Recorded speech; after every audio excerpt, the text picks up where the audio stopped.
चलिए, तो फिर नमस्कार प्यारे बच्चों, कैसे हो आप सभी? मैं आशा करता हूँ कि आप सभी बहुत ही अच्छे होंगे, स्वस्थ होंगे और आप सबकी पढ़ाई भी बहुत ही अच्छी चल रही होगी। तो दोस्तों, आज के इस क्लास में हम लेके आए हैं आपके लिए क्लास 12th हिंदी का 50 मोस्ट इंपोर्टेंट ऑब्जेक्टिव क्वेश्चन। ये 50 ऑब्जेक्टिव आपके बोर्ड परीक्षा के लिए बहुत ही ज़्यादा इंपोर्टेंट है। तो भाई मेरे आज के क्लास को आप सभी बिल्कुल ध्यान से देखना और आज के इस क्लास में मैं जितना भी ऑब्जेक्टिव करा रहा हूँ, उसको आप अच्छे से याद भी करते चलना, ओके? तो चलिए फिर क्लास को स्टार्ट करते हैं और आप सब भी हमारे साथ चैट सेक्शन और कमेंट सेक्शन में आंसर को लगाते चलिएगा, ओके? चलिए देखिए, पहला नंबर सवाल ये रहा आपके सामने, आप आंसर को लगाते चलना और याद जरूर करते चलना। देखिए पहला नंबर सवाल क्या कह रहा है, फटाफट से एक बार पहले बता दो आप सब कि क्या मेरी वॉइस और वीडियो की क्वालिटी अच्छी जा रही है? यस नो फटाफट से बता दो एक बार।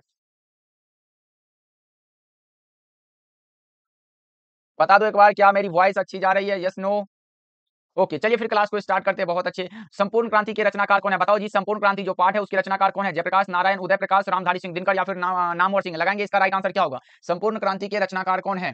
तो संपूर्ण क्रांति के रचनाकार का नाम है, जो कि एक प्रकार का भाषण है, उसको देने वाले का नाम है Jayaprakash Narayan. Option number A सही जवाब हो जाएगा। याद रखिएगा, ऑप्शन नंबर ए जो है बिल्कुल सही जवाब हो जाएगा। रमेश कुमार, बहुत अच्छा, आप ऐसे ही आंसर लगाते चलिए। चलिए अगले प्रश्न की ओर बढ़ते हैं। दूसरा नंबर सवाल ये रहा आपके सामने, बालकृष्ण भट्ट के पिता पेशे से क्या थे? लगाएंगे, इसका राइट आंसर क्या होगा? बालकृष्ण भट्ट के पिता पेशे से क्या थे? चिकित्सक थे, व्यापारी थे, शिक्षक थे या फिर समाज सेवी थे? लगाएंगे, राइट आंसर क्या होगा? रवि, बहुत अच्छे, फटाफट से आंसर लगाते चलना भाई। इस 50 ऑब्जेक्टिव को तो अच्छे से जरूर याद कर लेना, क्योंकि बहुत ही ज्यादा इंपॉर्टेंट है आपके बोर्ड एग्जाम के पॉइंट ऑफ व्यू से। देखो, बालकृष्ण भट्ट के पिता जो थे वो एक प्रकार के व्यापारी थे। ऑप्शन नंबर बी आपका सही जवाब हो जाएगा। क्या लगा रहे हो आप सब? फटाफट से लगाते चलो आंसर। देखो जी, बालकृष्ण भट्ट के पिता का बात करें तो उसका नाम था बेनी प्रसाद भट्ट और माताजी का नाम था पार्वती देवी। इसको भी आप याद रखना, क्योंकि आपके बोर्ड एग्जाम में आ चुका है कि बालकृष्ण भट्ट के पिता का क्या नाम था। आपको पता होगा तभी तो लगाओगे ना, इसलिए पिता का नाम था बेनी प्रसाद भट्ट और माताजी का नाम था पार्वती देवी। याद रखना, ओके? चलिए देखिए, तीसरा नंबर सवाल ये रहा आपके सामने। देखो जी, ये रहा, गुलेरी जी ने कुल कितनी कहानियां लिखी? अब बताओ आप सभी, चंद्रधर शर्मा गुलेरी ने कुल कितनी कहानियां लिखी थी? बताएंगे, इसका राइट आंसर क्या होगा? 1 2 3 4 या फिर 5? क्या होगा इसका राइट आंसर? बताओ जी। भाई बहुत ही आसान सा सवाल है, आंसर नहीं दिख रहा है आप लोग, भाई लगता है कि खाना पीना नहीं खाए हो क्या? लगाओ आंसर, क्या होगा इसका?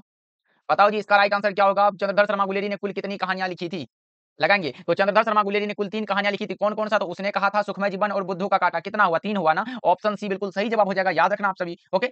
चलिए, 4th नंबर सवाल की ओर बढ़ते हैं। ये रहा आपके सामने 4th नंबर सवाल, ये रहा, उसने कहा था किस प्रकार की कहानी? अब बताओ आप सभी, उसने कहा था जो कहानी है वो किस प्रकार की कहानी है? बताएंगे आप सब?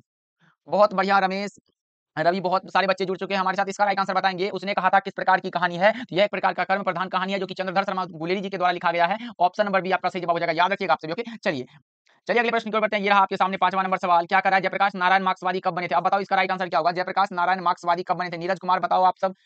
जयप्रकाश नारायण मार्क्सवादी कब बने थे? लगाते चलिए आंसर, बहुत ही इंपॉर्टेंट क्वेश्चन है। 1925 में, 1932 में, 1938 में या फिर 1924 में? लगाएंगे, इसका राइट आंसर क्या होगा? तो जयप्रकाश नारायण मार्क्सवादी बने थे 1924 में। और लेनिन की मृत्यु, ये भी पूछा जाता है कि लेनिन की मृत्यु कब हुई थी? लेनिन की मृत्यु पूछे तो आप ये भी लगा देना कि 1924 में ही हुआ था। याद रखना आप सभी, ओके? चलिए अगले प्रश्न की ओर बढ़ते हैं। 6 नंबर सवाल देखिए, ये रहा, निम्न में रामधारी सिंह दिनकर की कौन सी रचना है? अब बताओ आप सभी, निम्नलिखित में कौन सी रचना है जो दिनकर जी की रचना है? पूछा गया आप सभी से, तो याद रखिएगा, दिनकर जी की रचना का जब भी बात हो तो नल दमयंती ये बालकृष्ण भट्ट की रचना है। रहस्य कथा ये भी बालकृष्ण भट्ट की रचना है। पुरानी हिंदी चंद्रधर शर्मा गुलेरी की रचना है। लेकिन उर्वशी जो रचना ये रामधारी सिंह दिनकर की रचना है, जो कि ऑप्शन नंबर डी में दिया गया। आप सबका सही आंसर हो जाएगा। फटाफट से लगाएंगे। शिव कुमार, नीरज शेख, बहुत अच्छे आंसर लगा रहे हो आप लोग, ऐसे ही आंसर लगाते चलो भाई, अब की बार मिलके एकदम अच्छे मार्क्स लाने हैं आपको, ओके? चलिए अगले प्रश्न की ओर बढ़ते हैं। 7 नंबर सवाल ये रहा आपके सामने, अर्धनारीश्वर कल्पित रूप है। किसका किसका कल्पित रूप? अर्धनारीश्वर जो पाठ है वो किसका कल्पित रूप है, ये पूछा जा रहा है आपसे विषय। तो इसका राइट आंसर बताओ आप सब। अर्धनारीश्वर कल्पित रूप है किसका? बताएंगे आप सभी, फटाफट से भाई आंसर लगाओ, तभी तो याद होगा। अब है, बताओ आप सभी, इसका आंसर क्या होगा? अर्धनारीश्वर कल्पित रूप है किसका? तो शंकर और पार्वती का। कौन सा? तो ऑप्शन ए में दिया गया है, आपका सही जवाब हो जाएगा। भाई ये ऐसा प्रश्न है जो आपके बोर्ड एग्जाम में पूछा गया है और पूछे जाने के चांसेस भी बहुत ज्यादा होते हैं ऐसे प्रश्नों का, ओके? चलिए 8 नंबर सवाल देखिए, क्या कह रहा है, मालती का पति क्या है? क्लास के बाद जस्ट बाद आपको इसका पीडीएफ बता दिया जाएगा कि इसका पीडीएफ आपको कहां मिलेगा। तो क्लास में आप हमारे साथ लास्ट तक बने रहना और सारे प्रश्नों को याद करते चलना भाई। पीडीएफ में आंसर भी मिल जाएगा, अच्छे से याद कर लेना। देखो, मालती का पति क्या है ये पूछा गया आपसे। तो मालती का पति क्या है? डॉक्टर है, वकील है, प्राध्यापक है या फिर अभियंता है? तो इसका राइट आंसर क्या लगाओगे आप सभी? सुजीत कुमार, अभय कुमार, शिव कुमार, शेख, अब बहुत अच्छे बच्चे जुड़ चुके हैं, ऐसे ही आंसर लगाते चलो और याद करते चलो। नीरज कुमार, फटाफट से लगाएंगे। तो मालती का पति क्या है? तो डॉक्टर है। किस बीमारी का? तो गैंग्रीन नामक बीमारी का। इसको भी आप याद रखिएगा, गैंग्रीन नामक बीमारी का जो है ये इलाज करते थे, इसीलिए ऑप्शन नंबर ए बिल्कुल करेक्ट आंसर है, क्योंकि ये डॉक्टर थे, ओके? चलिए देखिए 9 नंबर सवाल क्या कर रहा है, बहुत ही इंपॉर्टेंट है। उत्तर प्रियदर्शी नाटक के नाटककार कौन है? उत्तर प्रियदर्शी नाटक के नाटककार का नाम पूछा जा रहा है आपसे, तो इसका क्या लगाओगे? फटाफट से बता दो एक बार। उत्तर प्रियदर्शी नाटक के नाटककार का नाम बोले तो वो है अज्ञे जी। ऑप्शन नंबर बी आपका सही जवाब है। 9 का बी लगा रहे हो क्या आप लोग? बहुत अच्छे आंसर लगा रहे हो, 9 का बी ही करेक्ट आंसर होगा, ओके? चलिए अगले प्रश्न की ओर बढ़ते हैं। 10 नंबर सवाल देखिए, क्या कह रहा है, एक लेख और एक पत्र शीर्षक पाठ क्या है? बताएंगे आप सभी। एक लेख और एक पत्र जो रचना है वो रचना क्या है? बताएंगे आप सभी, इसका राइट आंसर क्या होगा?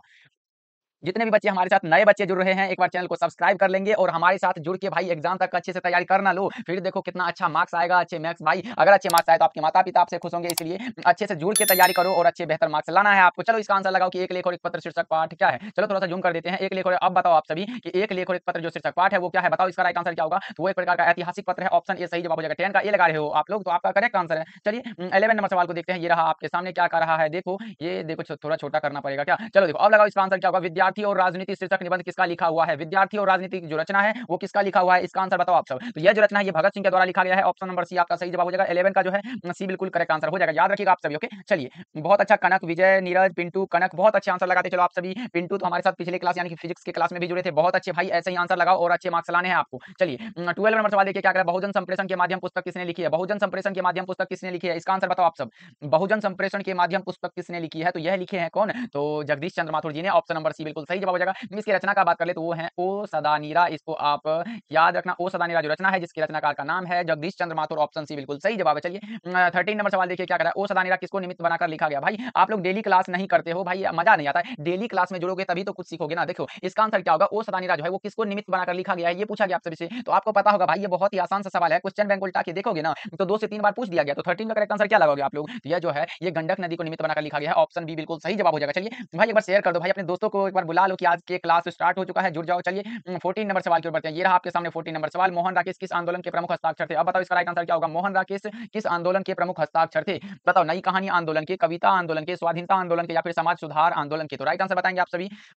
तो मोहन राकेश नई कहानी आंदोलन के प्रमुख हस्ताक्षर रहे हैं, ऑप्शन नंबर ए आपका सही जवाब हो जाएगा। 14 का ए जो है बिल्कुल करेक्ट आंसर हो जाएगा, याद रखना आप सभी। ओके चलिए फटाफट से भाई आंसर लगाओ, ऐसे एनर्जी नहीं दिख रहा है, फटाफट से लगाते चलो आंसर, तभी मजा आएगा। चलिए 15 नंबर सवाल देखिए क्या कह रहा है। निम्नलिखित में कौन सी रचना मोहन राकेश की है। अब बताओ इसका राइट आंसर क्या होगा। निम्नलिखित में कौन सी रचना है जो मोहन राकेश की रचना है। सिपाही की मां, ओ सदानीरा, बातचीत, या फिर अर्धनारीश्वर। तो सारे ऑप्शंस को मैं क्लियर कर दूं। देखो सिपाही की मां जो रचना है ये मोहन राकेश की रचना, इसका तो ये है करेक्ट आंसर है। ओ सदानीरा जो है ये जगदीश चंद्र माथुर की रचना है। बातचीत जो है ये बालकृष्ण भट्ट की रचना, और अर्धनारीश्वर ये रामधारी सिंह दिनकर की रचना है। अर्धनारीश्वर कहने का अर्थ होता है आधा नारी और आधा पुरुष, यानी कि शंकर और पार्वती जी का कल्पित रूप है, याद रखिएगा आप सभी। ओके चलिए बहुत अच्छे आंसर लगा रहे हो आप सभी। दीक्षा कुमारी, शेख, अभय, पिंटू, नीरज बहुत अच्छे आंसर लगा रहे हो, ऐसे ही लगाते चलो आंसर। ओके चलिए 16 नंबर सवाल देखिए क्या कह रहा है। आलोचना त्रैमासिक के प्रधान संपादक कौन थे। आलोचना त्रैमासिक के प्रधान संपादक का नाम बताओगे क्या आप लोग, फटाफट से बताओ। देखो कनक 9 बजे जो है आपका डेली हिंदी की क्लासेस होगी, और उससे पहले शाम के 7:30 पर हम लोग साइंस की क्लासेस करते हैं, इसलिए 2 क्लास डेली होती है, तो आप हमारे साथ जुड़ सकते हो और तैयारी कर सकते हो। चलिए इसका आंसर बोले तो वो है आलोचना त्रैमासिक के प्रधान संपादक कौन थे, तो वो थे Namvar Singh, option number C आपका सही जवाब है। नामवर सिंह को जो है 1977 ईस्वी में 71 ईस्वी में साहित्य अकादमी का पुरस्कार भी दिया गया था कविता के नए प्रतिमान रचना पर, याद रखना आप सभी। चलिए 17 नंबर सवाल देखिए ये रहा आपके सामने। नामवर सिंह को साहित्य अकादमी का पुरस्कार कब दिया गया था, बताओ आप सभी। भाई क्वेश्चन को देख के भाग मत जाना, तब तो भाई एकदम भाई संकटों को झेलने से ही एकदम मतलब उसका सामना करना है, भागना नहीं है। जितना भागोगे उतना पीछे करेगा, यानी कि इस क्वेश्चन को छोड़ के गए फिर तो भाई ये तो आपको याद नहीं हो पाएगा। अगर क्लास में याद करते हो तो भाई अच्छे से याद भी हो जाएगा और आपके बोर्ड एग्जाम में मार्क्स भी अच्छे आ जाएंगे, इसलिए सारे प्रश्नों को याद करते चलना आप सब। देखो नामवर सिंह को अगर साहित्य अकादमी का पुरस्कार भाई अभी तो मैंने बताया 1971 में दिया गया था, किस रचना के लिए, तो ये भी बता देता हूं चलो जी। कविता के नए प्रतिमान के लिए, क्या कविता के नए प्रतिमान के लिए, कविता के नए प्रतिमान रचना के लिए साहित्य अकादमी का पुरस्कार दिया गया था किसको, तो नामवर सिंह को। भाई क्या लगा रहे हो, ऑप्शन डी लगा लो। चलिए अगले प्रश्न की ओर बढ़ते हैं। 18 नंबर सवाल ये रहा आपके सामने। जूठन शीर्षक पाठ में स्कूल के हेडमास्टर का क्या नाम था। अब बताओ इसका राइट आंसर क्या होगा। जूठन शीर्षक पाठ में स्कूल के हेडमास्टर का क्या नाम था। बलीराम, कलीराम, धनीराम, या फिर दिनूराम। इसका राइट आंसर बताओ आप सब। तो जूठन जो शीर्षक पाठ में स्कूल के हेडमास्टर का जो नाम था वो क्या था, तो कलीराम था। क्या कलीराम था, और कौन सा ऑप्शन, तो ऑप्शन नंबर बी आपका सही जवाब हो जाएगा। भाई जूठन जो पाठ है ये ओम प्रकाश वाल्मीकि की रचना, क्या ओम प्रकाश वाल्मीकि की रचना है, इसको भी आप याद रखिएगा। ओके चलिए नेक्स्ट सवाल के बढ़ते हैं। 19 नंबर सवाल ये रहा आपके फोन के स्क्रीन पर। जूठन क्या है, अब बताओ जी, बहुत इंपॉर्टेंट क्वेश्चन है। बताओ जूठन जो रचना है वो क्या है, कहानी है, उपन्यास है, रिपोर्टाज है, या फिर आत्मकथा है। बताओ 19 का करेक्ट आंसर क्या होगा। जूठन जो पाठ है वो क्या है, तो वो एक प्रकार का आत्मकथा है। ऑप्शन नंबर डी आपका सही जवाब होने वाला है, लगा लो। Option number D is the correct answer of this question. चलिए नेक्स्ट सवाल को बढ़ते हैं। 20 नंबर सवाल ये रहा आपके सामने। ओम प्रकाश वाल्मीकि को कौन सा पुरस्कार दिया गया था, बताओ जी। जूठन शीर्षक पाठ जो है उसके लेखक का नाम है ओम प्रकाश वाल्मीकि, और इसमें जो है निम्नलिखित में कौन सा पुरस्कार इसको दिया गया था। तो चलो सारे प्रश्नों को और सारे ऑप्शन को अच्छे से पढ़ते हैं। डॉक्टर अंबेडकर राष्ट्रीय पुरस्कार, हाँ जी ये तो दिया गया था। कब दिया गया था बता दो क्या, 1993 में दिया गया था। परिवेश सम्मान ये भी दिया गया था जो कि 1995 में दिया गया था, और कथाक्रम सम्मान जो है ये भी दिया गया था 1996 में दिया गया था। इनमें से सभी लगा सकते हो क्या, ऑप्शन नंबर डी आपका सही जवाब हो जाएगा। क्या लगा रहे हो 20 का, भाई 20 का डी बिल्कुल करेक्ट आंसर हो जाएगा, याद रखिएगा आप सभी। ओके चलिए I am late. Okay Ritu Kumari late हो गई आज, कोई बात नहीं, लेकिन अच्छे से अभी भी आंसर लगाते चलो। 20 ऑब्जेक्टिव ही हुआ है अभी। ओके, चलिए नेक्स्ट सवाल जो बताते हैं 21 नंबर सवाल ये रहा आपके सामने। सुरक्षा कहाँ हो सकती है? अब बताओ इसका आंसर क्या होगा? सुरक्षा जो है वो कहाँ हो सकती है? घर के भीतर कभी भाई सुरक्षा हो सकती है क्या? यानी कि घर में कोई मुसीबत है, घर में बैठे से काम नहीं चलेगा। अंधेरे में भी नहीं होगा, ये भी गलत है और ये भी गलत है। पलायन यानी कि भागने में, ये भी नहीं है। चुनौतियों को झेलने में यानी कि संकटों का सामना करने में ही आपकी वो क्या है, तो आप बच सकते हो, आपकी सुरक्षा हो सकती है। इसीलिए ऑप्शन नंबर डी आपका सही जवाब हो जाएगा। 21 का डी बिल्कुल करेक्ट आंसर हो जाएगा। क्या कहती है पब्लिक? एक बार देख लेते हैं। बहुत अच्छा आंसर लगा रहे हो आप लोग। एक बार नाम लेते हैं सभी बच्चे, एक बार चेक करो फटाफट से, नाम ले लेंगे सबका। बहुत अच्छे आंसर लगाते चलो ऐसे ही, चैट करना फिर नाम ले लेंगे। देखो तिरिच किस प्रकार की कहानी है? तिरिच जो है ये उदय प्रकाश के द्वारा रचित एक प्रकार की कहानी है और ये कैसी कहानी है ये पूछा गया आप सभी से। यह एक प्रकार का आधुनिक त्रासदी कहानी है। ऑप्शन नंबर ए आपका सही जवाब हो जाएगा। याद रखिएगा 22 का जो है ए बिल्कुल सही जवाब है भाई। याद रखिएगा आप सभी। रमेश, जगत, अरशद, बहुत सारे बच्चे जुड़ चुके हैं। पिंटू हो गए, अभय हो गए, रितु कुमारी, बहुत अच्छे ऐसे ही आंसर लगाते चलो आप लोग। ओके चलिए 23 नंबर सवाल देखिए, ये रहा आपके सामने। 23 नंबर सवाल क्या कह रहा है? शिक्षा शीर्षक पाठ के अनुसार सत्य की खोज तभी संभव है जब क्या हो? स्वतंत्रता हो, चिंतन हो, मनन हो या फिर विचार हो। तो शिक्षा शीर्षक पाठ के अनुसार सत्य की खोज तभी संभव है जब स्वतंत्रता यानी कि बिल्कुल मतलब मुक्त हो। ऑप्शन नंबर ए सही जवाब हो जाएगा। याद रखिएगा ऑप्शन नंबर ए जो है सही जवाब है। चलिए 24 नंबर सवाल देखिए, जय कृष्ण मूर्ति का जन्म कब हुआ था? जन्म पूछा गया है किसका? तो जय कृष्ण मूर्ति का जन्म पूछा गया आप सभी से। बहुत ही आसान सा सवाल है। जय कृष्ण मूर्ति का जन्म था 12 मई 1895 ईस्वी में। ऑप्शन नंबर ए आपका सही जवाब हो जाएगा। याद रखिएगा आप सभी। ओके चलिए अगले प्रश्न की ओर बढ़ते हैं। कनक कुमारी, नीरज कुमार, बहुत अच्छे आंसर लगाते चलो आप सभी। चलिए 25 नंबर सवाल देखिए, लीडबेटर किसमें विश्व शिक्षक का रूप देखते थे? लीडबेटर जो थे वो किसमें विश्व शिक्षक का रूप देखते थे? इसका राइट आंसर बताओ आप सब। तो वो देखते थे जय कृष्ण मूर्ति में। जय कृष्ण मूर्ति का पूरा नाम पूछे तो जिद्दू कृष्ण मूर्ति लगा दीजिएगा, बिल्कुल सही जवाब हो जाएगा। ओके चलिए अगले प्रश्न की ओर बढ़ते हैं। ये रहा आपके सामने 26 नंबर सवाल क्या करा? प्रेम के पीर के कवि कौन है? बताओ जी। ये भी क्वेश्चन भारी नहीं है भाई, बिल्कुल आसान है। प्रेम के पीर के कवि कौन माने जाते हैं? तो मलिक मोहम्मद जैसी। ऑप्शन नंबर ए सही जवाब हो जाएगा। याद रखिएगा बहुत ही आसान है। हिंदी साहित्य का सूर्य पूछे तो सूरदास लगा देना आप लोग। ओके चलिए 27 नंबर सवाल देखिए, मात्र 50 ऑब्जेक्टिव है। सारे बच्चे एकदम याद करते चलेंगे और लास्ट में इसका पीडीएफ जो है आपको मिल जाएगा, मैसेज करिएगा। लास्ट में बता देंगे कहाँ मैसेज करना। जयसी रचित पद्मावत की भाषा क्या है? बताओ आप सब। जयसी रचित पद्मावत की भाषा क्या है? लगाएंगे इसका राइट आंसर। तो जयसी रचित जो पद्मावत जो है रचना है, मलिक मोहम्मद जयसी की रचना है और ये रचना जो है किस भाषा में ये पूछा गया तो ये है अवधी में। ऑप्शन नंबर ए सही जवाब हो जाएगा। याद रखना आप सभी। चलिए 28 नंबर सवाल देखिए, ये रहा आपके सामने। मीरा ने अपना प्रियतम किसे माना है? अच्छा सा क्वेश्चन है। बताओ आप सभी, मीरा ने अपना प्रियतम किसे माना है? तो वो माना है कृष्ण को। ऑप्शन नंबर बी आपका भी बिल्कुल सही जवाब है। लगाते चलो आप सब। चलिए नेक्स्ट सवाल के बढ़ते हैं। 29 नंबर सवाल देखिए, कृष्ण किस भक्ति शाखा के कवि? कृष्ण जो है वो मतलब कृष्ण भक्ति शाखा के कवि कौन है? कृष्ण भक्ति भाई, कृष्ण भक्ति यानी कि कृष्ण की भक्ति कौन करते थे? तो सूरदास और तुलसीदास ये है राम भक्ति धारा के कवि। इसको भी आप याद रखिएगा। ओके चलिए 30 नंबर सवाल देखिए, ये रहा आपके सामने। गोस्वामी तुलसीदास हिंदी के कैसे महाकवि है? गोस्वामी तुलसीदास हिंदी के कैसे महाकवि है? बताओ आप सब। तो वो है जातीय महाकवि। ऑप्शन नंबर ए सही जवाब हो जाएगा। 30 का ए ही बिल्कुल करेक्ट आंसर है। याद रखिएगा आप सभी। चलिए अगले प्रश्न की ओर बढ़ते हैं। 31 नंबर सवाल ये रहा आपके सामने। तुलसीदास की पत्नी का क्या नाम था? पत्नी का नाम पूछा गया भाई, किसकी पत्नी का? तो तुलसीदास की पत्नी का क्या नाम था? तो वो था रत्नावली। क्या? रत्नावली। माता जी का नाम पूछे तो वो था हुलसी। इसको भी आप याद रखिएगा आप सभी। ओके चलिए तो अब क्या पूछा गया? पत्नी का, तो रत्नावली करेक्ट आंसर है। ऑप्शन नंबर बी जो है आपका सही जवाब हो जाएगा। याद रखना आप सभी। ओके चलिए देखते हैं आज कितने बच्चे हैं जो हमारे साथ लास्ट तक बने रहते हैं और सारे प्रश्नों को याद करते चलते हैं। देखो जो लास्ट तक बने रहेंगे उसको पीडीएफ जो है आपको सेंड कर दिया जाएगा। रामचरितमानस का प्रधान रस क्या है? बताओ आप सभी। रामचरितमानस का प्रधान रस क्या है? वीर रस, श्रृंगार रस, करुण रस या फिर भक्ति रस? रामचरितमानस जो रचना है ये है किसकी रचना? तो ये याद रखिएगा ये तुलसीदास जी की रचना है। ये तुलसीदास की रचना है और ये जो है भक्ति रस है भाई। तुलसीदास जी भक्ति रस में है। ऑप्शन नंबर डी बिल्कुल करेक्ट आंसर हो जाएगा। क्या लगा लो? 32 का डी बिल्कुल करेक्ट आंसर हो जाएगा, कोई डाउट वाली बात नहीं है। चलिए अगले प्रश्न की ओर बढ़ते हैं। 33 नंबर सवाल ये रहा आपके सामने। नाभादास किस काल के कवि थे? नाभादास किस काल के कवि हैं? बताओ आप सब। नाभादास किस काल के कवि माने जाते हैं? तो नाभादास भक्ति काल के कवि हैं भाई। ऑप्शन नंबर ए सही जवाब है। मैंने बताया था अगर जयसी जी आए, अगर आए सूरदास, अगर सूरदास आए, अगर आए तुलसीदास और नाभादास ये सारे क्या है? तो ये सारे के सारे क्या है? तो भक्ति काल के कवि हैं। इसको याद रखिएगा, ये भक्ति काल के हैं और भूषण जी रीति काल के हैं और सारे के सारे आधुनिक काल के अंतर्गत आते हैं। याद रखना आपसे। चलिए 34 नंबर सवाल देखिए, ये रहा आपके सामने। नाभादास की कविता में किन दो कवियों के बारे में है? नाभादास की कविता जो है वो किन दो कवियों के बारे में है? तो वो है कबीरदास एवं सूरदास के बारे में। ऑप्शन नंबर बी आपका सही जवाब है। याद रखिएगा इंपॉर्टेंट क्वेश्चन है। चलिए 35 नंबर सवाल देखिए क्या करा? शिवाजी के पुत्र का क्या नाम था? शिवाजी के पुत्र का नाम बोले तो वो क्या था? बताओ आप सब। इसका राइट आंसर क्या होगा? शिवाजी के पुत्र का क्या नाम था? तो साहू जी। बहुत अच्छे आंसर लगा रहे हो आप लोग। ऑप्शन नंबर बी जो है बिल्कुल सही जवाब हो जाएगा। याद रखिएगा साहू जी करेक्ट आंसर है। ओके चलिए नेक्स्ट सवाल की ओर बढ़ते हैं। फटाफट से आंसर लगाएंगे आप सब। दीक्षा कुमारी, अभय कुमार, फटाफट से लगाओ आप सब। 11 आपकी क्लास 11 से हो सकती है क्या भैया? ये क्या हो 11 से कटी? ओहो अच्छा है, बहुत अच्छा है। चलिए 36 नंबर सवाल की ओर बढ़ते हैं। ये रहा आपके सामने 36 नंबर सवाल। भूषण की कविता में कौन सा रस पाया जाता है? बताएंगे आप सभी। भूषण की कविता में, भूषण जी जो कवित्व के कविता रचनाकार है भूषण जी और ये वीर रस के कवि हैं। ऑप्शन नंबर बी आपका सही जवाब हो जाएगा जी। लगा लो आप सभी। ऑप्शन नंबर बी जो है बिल्कुल करेक्ट आंसर हो जाएगा। जितने भी बच्चे हमारे साथ जुड़े हैं एक बार क्लास को भाई लाइक कर दो। बहुत सारे बच्चे जुड़े हो फिर भी लाइक नहीं हुआ अभी तक। एक बार क्लास को लाइक कर दो जितने भी बच्चे हैं और चैनल पे पहली बार जुड़ रहे हो जितने भी बच्चे सब्सक्राइब करके भाई जुड़ जाओ हमारे साथ। बिल्कुल फ्री तैयारी कराएंगे, एक भी पैसा आप लोगों से नहीं लेंगे। बस आप हमारे साथ जुड़ के तैयारी करो। बहुत अच्छे मार्क्स लाने हैं आपको। बस यही, अगर आपका अच्छे मार्क्स आया भाई यही सोच लेंगे यही मेरे लिए बहुत अच्छा पैसा था मैंने ले लिया। बस आप जो है अच्छे से तैयारी करो। ओके जी, तो इसका आंसर क्या लगाए हो वीर रस, बहुत अच्छा आंसर है। चलिए अगले प्रश्न की ओर बढ़ते हैं। 37 नंबर सवाल ये रहा आपके सामने। तितली उपन्यास किनकी रचना है? अब बताओ इसका आंसर क्या होगा? तितली जो उपन्यास है वो किनकी रचना है ये बताओ आप सब। तितली उपन्यास के रचनाकार कौन है? तो वो हमारे हैं कौन-सा? तो तितली जयशंकर प्रसाद की रचना है, याद रखना आप सभी। ओके, चलिए नेक्स्ट सवाल की ओर बढ़ते हैं। 38 नंबर सवाल क्या कह रहा है? बिखरे मोती क्या है? बताओ आप सभी। बिखरे मोती जो रचना है वो क्या है? उपन्यास है, काव्य संकलन है, निबंध संकलन है या फिर कहानी संग्रह है? बताओ इसका राइट आंसर क्या होगा? इसका राइट आंसर क्या लगाओगे आप सब? फटाफट से लगाओ भाई, ऐसे कैसे काम चलेगा?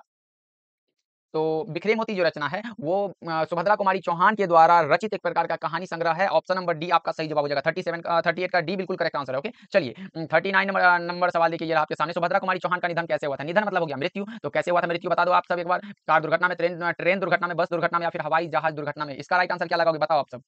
इसका राइट आंसर क्या होना चाहिए? सब्जेक्टिव क्वेश्चन नहीं कराते हैं क्या भैया? अरे भैया सब कुछ होगा, बस आप हमारे साथ जुड़ो, अभी एग्जाम का टाइम है। सारी चीज़ों का हम लोग फिजिक्स, केमिस्ट्री, बायो, मैथ अभी नहीं पढ़ाया जाता है। Physics, chemistry, bio, Hindi, English जो है हम सारी चीज़ों को सब्जेक्टिव, ऑब्जेक्टिव जितने भी इंपॉर्टेंट क्वेश्चन बनते हैं, क्वेश्चन बैंक सब चीज़ कराएँगे। बस आप हमारे साथ जुड़ो और अच्छे से तैयारी करो।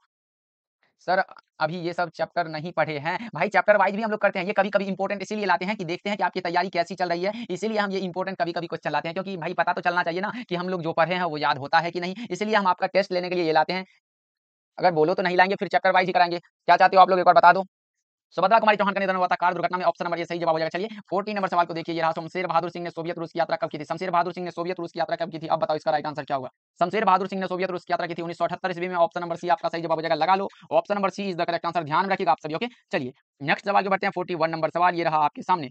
41 नंबर सवाल ये रहा, क्या कह रहा है? प्रकृति वर्णन से संबंधित कविता कौन सी है? प्रकृति वर्णन से संबंधित कविता का जो नाम है वो क्या है बताओ आप सब। प्रकृति वर्णन से संबंधित कविता का नाम कौन-सा है? तो वो है उषा, जो कि शमशेर बहादुर सिंह की रचना है। गाँव का घर ज्ञानेंद्र पति की रचना, हार जीत अशोक वाजपेयी की रचना है। इसको भी आप याद रखना, इंपॉर्टेंट है। प्रियांशी प्रिया बहुत ही अच्छे स्पीड में आंसर लगा रहे हैं। कितना भाई देखो, इनसे सीखो कुछ, आंसर लगाओ फटाफट से, तभी तो अच्छा लगेगा ना। प्रियांशी शेख बहुत अच्छे। कभी-कभी टेस्ट भी लेना ज़रूरी होता है, क्योंकि आपको पता चले कि आपकी तैयारी फिर कैसी चल रही है। चलिए 42 नंबर सवाल देखिए क्या कह रहा है? मुक्तिबोध की माँ का क्या नाम था? बताओ जी, मुक्तिबोध की माताजी का नाम पूछा जा रहा है आप सभी से, तो इसका राइट आंसर क्या लगाओगे? मुक्तिबोध की माताजी का क्या नाम था बताएँगे? 42 का करेक्ट आंसर। तो मुक्तिबोध की माताजी का नाम था पार्वती बाई। क्या पार्वती बाई था? ऑप्शन नंबर बी आपका सही जवाब हो जाएगा। 42 का बी जो है आपका करेक्ट आंसर, याद रखिएगा पार्वती बाई। एक होता है पार्वती देवी, जो है वो बालकृष्ण भट्ट की माताजी का नाम है, उसको भी आप याद रखिएगा। ओके, चलिए नेक्स्ट सवाल की ओर बढ़ते हैं। 43 नंबर सवाल ये रहा आपके सामने। मुक्तिबोध ने किसका संपादन किया? अब बताओ आप सभी, मुक्तिबोध ने किसका संपादन किया? आज़ादी, नया खून, कर्मवीर या फिर सरस्वती? तो मुक्तिबोध ने संपादन किया था नया खून का। कब किया था? ये भी बता देता हूँ, 1956 में। 1956 में किया था, याद रखिएगा आप सभी। ओके, चलिए तो इसका जो फिलहाल करेक्ट आंसर है वो हमारा हो जाएगा नया खून पत्रिका। ऑप्शन नंबर बी आपका करेक्ट आंसर हो जाएगा, याद रखिएगा आप सभी। ओके, चलिए अगले प्रश्न की ओर बढ़ते हैं। 44 नंबर सवाल ये रहा आपके सामने। 44 नंबर सवाल, अधिनायक शीर्षक कविता किस तरह की कविता है? अधिनायक शीर्षक कविता जो है कैसी कविता है, ये पूछा गया आप सभी से, तो इसका आंसर बताओ आप सब। जितने भी बच्चे जुड़े हैं एक बार क्लास को जरूर लाइक करेंगे। जितने भी बच्चे हैं फटाफट से एक बार लाइक कर लो भाई, तब पढ़ाने में मजा आता है। इसलिए एक बार क्लास को लाइक कर दो और अपने दोस्तों में शेयर करना। देखो अधिनायक कविता किस तरह की कविता है, तो वो जो हमारा होता है वो व्यंग्य प्रधान कविता है। ऑप्शन नंबर बी सही जवाब है। और अधिनायक कविता की अगर कवि का बात कर ले तो वो है रघुवीर सहाय। इसको भी आप याद रखोगे, रघुवीर सहाय, याद रखिएगा, इंपॉर्टेंट है। ओके, चलिए अगले प्रश्न की ओर बढ़ते हैं। 45 नंबर सवाल देखिए, ये रहा आपके सामने। नौकर की कमीज क्या है? नौकर की कमीज जो रचना है वो क्या है बताओ आप सब। नौकर की कमीज रचना क्या है बताएंगे? इसका राइट आंसर क्या होगा? नौकर की कमीज क्या है? कहानी है, प्रबंध काव्य है, संस्मरण है या फिर उपन्यास है? बताओ इसका राइट आंसर क्या होगा? नौकर की कमीज क्या है? तो ये मैं बता दे रहा हूँ, इसका राइट आंसर क्या होगा? तो ये option number D correct answer होगा। प्यारे नन्हे बेटे को कविता के कवि विनोद कुमार शुक्ल जी जो हैं, वो इन्हीं के रचनाकार हैं। नौकर की कमीज जो है ये विनोद कुमार शुक्ल की रचना और एक प्रकार का उपन्यास है, याद रखिएगा। ऑप्शन नंबर डी आपका सही जवाब हो जाएगा। ओके, चलिए अगले प्रश्न की ओर बढ़ते हैं। 46 नंबर सवाल देखिए क्या कह रहा है? अशोक वाजपेयी ने कहाँ रहकर स्वतंत्र लेखन किया? अब बताओ अशोक वाजपेयी ने कहाँ रहकर स्वतंत्र लेखन किया था? तो यह क्या था, कहाँ बताओ आप सब। तो यह क्या था? दिल्ली में रहकर। ऑप्शन नंबर बी आपका सही जवाब होने वाला है। 46 का बी जो है आपका करेक्ट आंसर है। ओके, चलिए नीरज कुमार शेख कनक बहुत अच्छे आंसर लगा रहे हो, ऐसे ही आंसर लगाते चलो। मात्र 4 ऑब्जेक्टिव और बचा। चलो देखो 47 नंबर सवाल है। ज्ञानेंद्र पति का जन्म कहाँ हुआ था? तो पथरगामा गोड्डा झारखंड में हुआ था। पथरगामा गाँव का नाम है, कौन सा ऑप्शन में? झारखंड में। ऑप्शन नंबर सी में दिया गया, बिल्कुल करेक्ट आंसर है। 47 का सी लगा रहे हो क्या आप लोग? ऑप्शन नंबर सी बिल्कुल करेक्ट आंसर है, झारखंड। ओके, चलिए अगले प्रश्न की ओर बढ़ते हैं। 48 नंबर सवाल देखिए क्या कह रहा है? पंचायती राज में क्या खो गया है? पंचायती राज में क्या खो गया है बताओ आप सब। पंचायती राज में क्या खो गया है बताएंगे? इसका राइट आंसर क्या होगा? पंचायती राज में क्या खो गया है? धर्म, ईमान, धर्म, पंच परमेश्वर या फिर विश्व बंधुत्व? इसका राइट आंसर बताओ आप सब। तो पंचायती राज में जैसे खो गया है पंच परमेश्वर, ऑप्शन नंबर सी आपका सही जवाब है, याद रखना आप सभी। ओके, चलिए नेक्स्ट सवाल की बढ़ते हैं। ये रहा आपके सामने 49 नंबर सवाल। मीठा शब्द कौन सी संज्ञा है? बताओ आपसे, मीठा शब्द जो है वो कौन सी संज्ञा है? इसका राइट आंसर बताओ आप सब। मीठा शब्द कौन सी संज्ञा है बताएंगे आप सभी। मीठा शब्द जो है वो कौन सी संज्ञा है? तो मीठा जो है वो क्या होना चाहिए बताओ। मीठा भाई, मीठा को हम लोग देख सकते हैं क्या? एक बार बताओ, मीठा में कौन सा संज्ञा होगा? मीठा भाव के द्वारा व्यक्त होता है, यानी कि इसे भाववाचक संज्ञा कह सकते हो। ऑप्शन नंबर बी आपका सही जवाब हो जाएगा, भाववाचक संज्ञा। क्योंकि भाई मीठा को देख नहीं सकते हैं, पकड़ नहीं सकते हैं, तो कौन सा भाववाचक संज्ञा होगा? जातिवाचक, यानी कि जिससे संपूर्ण जाति का बोध होता है। द्रव्यवाचक, जिससे हम लोग माप-तोल करते हैं, वो जाति द्रव्यवाचक हो जाता है। व्यक्तिवाचक जो केवल एक हो, मतलब जिसका वो बहुवचन ना निकले, जो दुनिया में केवल एक हो। महात्मा गांधी हो गया, सचिन तेंदुलकर हो गया, ये सारे क्या है? तो व्यक्तिवाचक संज्ञा है। चलिए अगले प्रश्न की ओर बढ़ते हैं। 50 नंबर सवाल देखिए एंड आज के क्लास का लास्ट सवाल है, चमक शब्द है। चमक कैसा शब्द है, बताओ इसका राइट आंसर।